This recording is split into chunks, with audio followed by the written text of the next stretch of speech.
Bismillahirrahmanirrahim. Assalamualaikum warahmatullahi wabarakatuh. Selamat pagi, selamat siang, selamat sore, selamat malam anak-anakku semuanya dimanapun kalian berada. Alhamdulillah Allah masih memberikan kita kesehatan sehingga kita masih dipertemukan dalam pembelajaran online. Sebelum mulai belajar, kita awali dulu dengan membaca basmalah bersama-sama ya. Bismillahirrahmanirrahim. Baik, kali ini kita akan belajar tentang rantai makanan. Pada pembelajaran video yang Senin pekan lalu, kita sudah belajar tentang ekosistem. Sekarang kita belajar tentang rantai makanan. Ya, rantai makanan adalah peristiwa makan dan dimakan dengan urutan dan arah tertentu.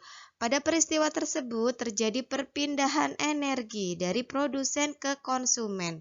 Nah, kemarin sudah paham ya? Pengertian dari produsen dan konsumen. Dan selanjutnya ke pengurai. Konsumen tingkat pertama juga disebut konsumen primer.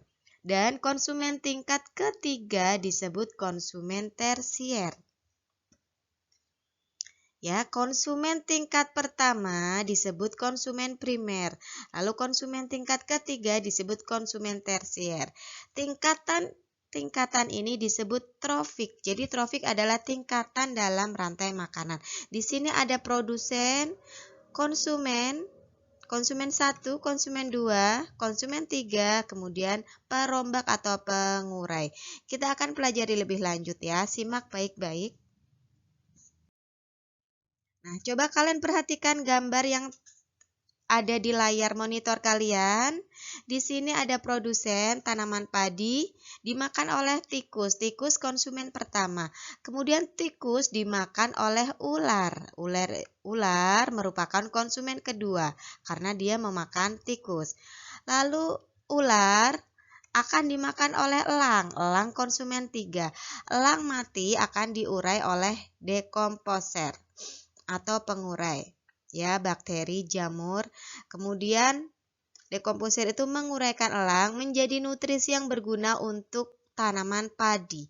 Jadi inilah yang disebut urutan makan dan dimakan ya, atau disebut rantai makanan. Berputar terus seperti ini.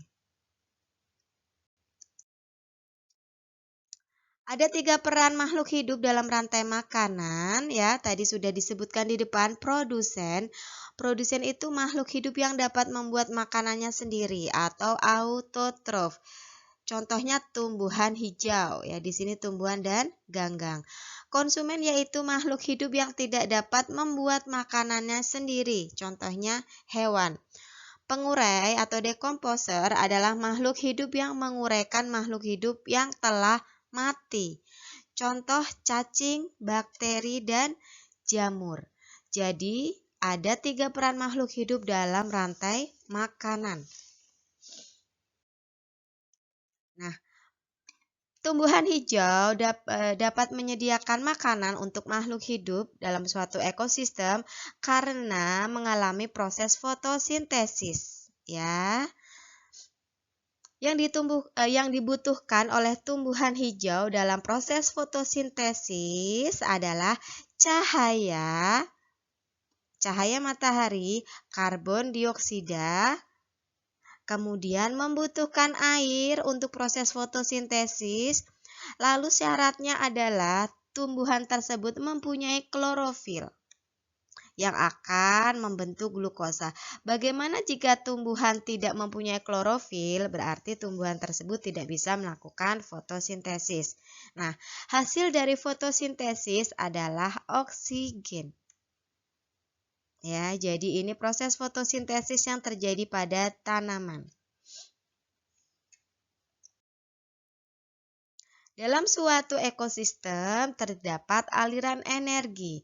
Aliran energi merupakan rangkaian urutan pemindahan bentuk energi satu ke bentuk energi yang lain, dimulai dari sinar matahari lalu ke produsen, yaitu tumbuhan hijau, ke konsumen primer atau herbivora, ke konsumen tingkat tinggi atau karnivora.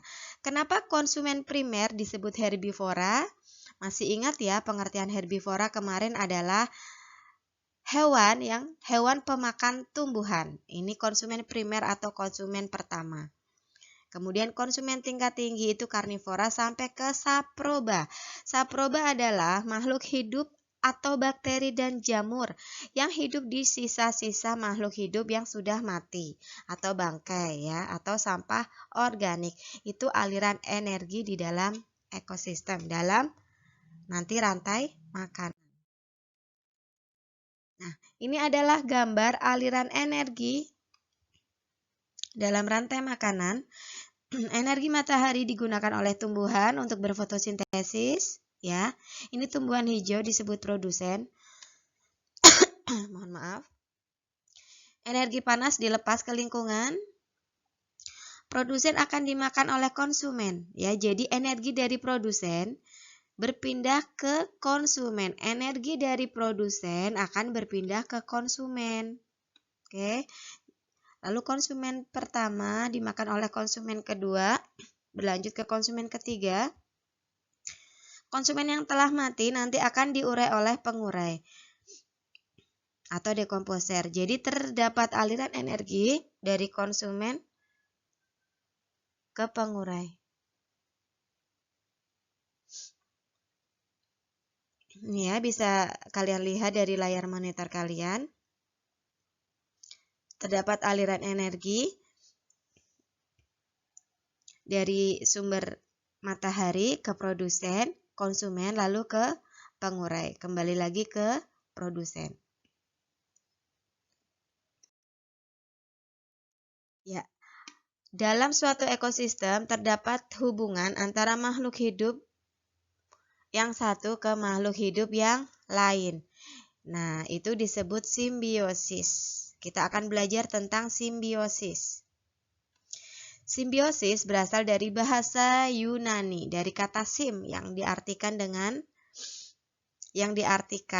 sim itu artinya dengan. Sedangkan bios artinya kehidupan. Nah, simbiosis adalah hubungan timbal balik antara dua makhluk hidup yang saling berdampingan. Ya, Bu Guru ulang lagi, simbiosis adalah hubungan timbal balik antara dua makhluk hidup yang saling berdampingan. Makhluk hidup yang bersimbiosis disebut simbion. Ada 3 jenis simbiosis, yaitu simbiosis mutualisme, komensalisme, kemudian parasitisme. Ada satu lagi simbiosis, kita akan fokus ke 3 simbiosis tersebut ya. Simbiosis mutualisme, yaitu interaksi antara interaksi antara dua organisme atau makhluk hidup dengan jenis yang berbeda dan keduanya saling mendapatkan keuntungan. Jadi, makhluk hidup yang pertama mendapat untung, yang lain juga mendapat keuntungan. Contohnya adalah bunga dan kupu-kupu. Kenapa disebut simbiosis dan simbiosis mutualisme? Karena bunga dibantu oleh kupu-kupu dalam proses penyerbukannya, sedangkan kupu-kupu mendapatkan makanan dari nektar atau madu yang dihasilkan oleh bunga. Karena itu, bunga dengan kupu-kupu termasuk contoh simbiosis mutualisme. Contoh simbiosis mutualisme yang lainnya adalah burung jalak dengan kerbau ya. Burung jalak dapat mendapatkan makanan yang berupa kutu yang ada di tubuh kerbau. Kemudian kerbau dapat terbebas dari parasit kutu karena sudah dimakan oleh burung jalak. Ya, jadi simbiosis antara burung jalak dengan kerbau merupakan contoh simbiosis mutualisme. Contoh simbiosis mutualisme yang lain adalah semut dengan pohon akasia. Ya, semut mendapatkan makanan dari pohon akasia ya. Kemudian semut akan membunuh dan memakan serangga yang merusak tanaman. Pohon akasia diuntungkan karena dilindungi oleh semut dari herbivora. Kemudian semut mendapatkan keuntungan karena dapat hidup di pohon akasia di dalam rongga-rongga pohon akasia tersebut. Contoh semut dan pohon akasia merupakan simbiosis mutualisme. Contoh yang lain adalah buaya dan burung plover, kemudian zebra dan burung oxpecker oxpecker, lalu kupu-kupu dengan bunga. Tadi sudah ya. Buaya dan burung flopper ini akan memakan sisa-sisa makanan yang ada di mulut buaya. Ya, atau juga parasit yang ada di dalam tubuh buaya. Buaya diuntungkan karena terhindar dari parasit tersebut. Demikian juga dengan zebra dan burung oxpecker. Kita lanjut ke contoh simbiosis yang lainnya adalah simbiosis komensalisme.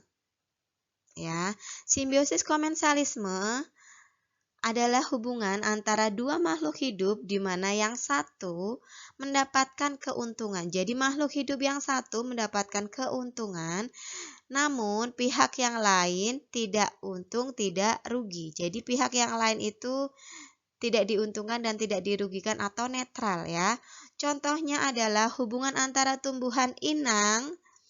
Tumbuhan inang itu tumbuhan tempat tinggal dan tanaman anggrek.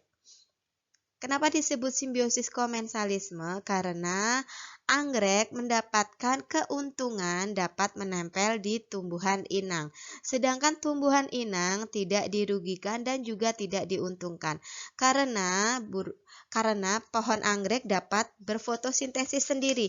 Jadi pohon anggrek itu hanya menempel tanpa mengganggu atau mengambil nutrisi atau makanan dari tanaman inang tersebut. Itu simbiosis komensalisme. Kita lanjut ke contoh yang lain. Contohnya hiu dengan ikan remora, kemudian tanaman sirih dengan inangnya. Tanaman sirih membutuhkan pohon yang lain untuk tempat hidupnya ya, untuk merembet. Kemudian hiu dengan remora. Ikan remora mendapatkan keuntungan karena bisa berlindung pada ikan hiu, sementara ikan hiu tidak diuntungkan juga tidak dirugikan. Itu contoh simbiosis komensalisme. Masih banyak lagi yang lainnya, nanti kalian bisa mencari sendiri ya. Lanjut ke simbiosis parasitisme. Simbiosis parasitisme adalah interaksi antara dua makhluk hidup, di mana makhluk hidup yang satu diuntungkan dan makhluk hidup yang lain akan dirugikan. Parasit ya, parasit itu yang tinggal di dalam tubuh inangnya disebut endoparasit. Sedangkan parasit yang hidup di luar tubuh inangnya disebut ektoparasit. Berdasarkan ukuran dan proses memperbanyak diri, parasit juga dapat diklasifikasikan menjadi dua, yaitu mikroparasit dan makroparasit. Contohnya di sini benalu yang hidup di tanaman inangnya. Benalu itu merugikan tanaman inang karena benalu merusak pohon yang ditumpanginya. Ya. Kemudian larva tawa dan sukawort. Contoh dari simbiosis parasitisme yang lain, tali putri dengan tanaman inangnya, nyamuk yang menggigit manusia, kemudian ulat daun dengan tanaman inangnya. Itu adalah contoh simbiosis parasitisme. Ya. Demikian pembelajaran online kita kali ini tentang rantai makanan dan tentang simbiosis. Terima kasih, mudah-mudahan bermanfaat untuk semuanya. Tetap sehat, tetap semangat. Wassalamualaikum warahmatullahi wabarakatuh.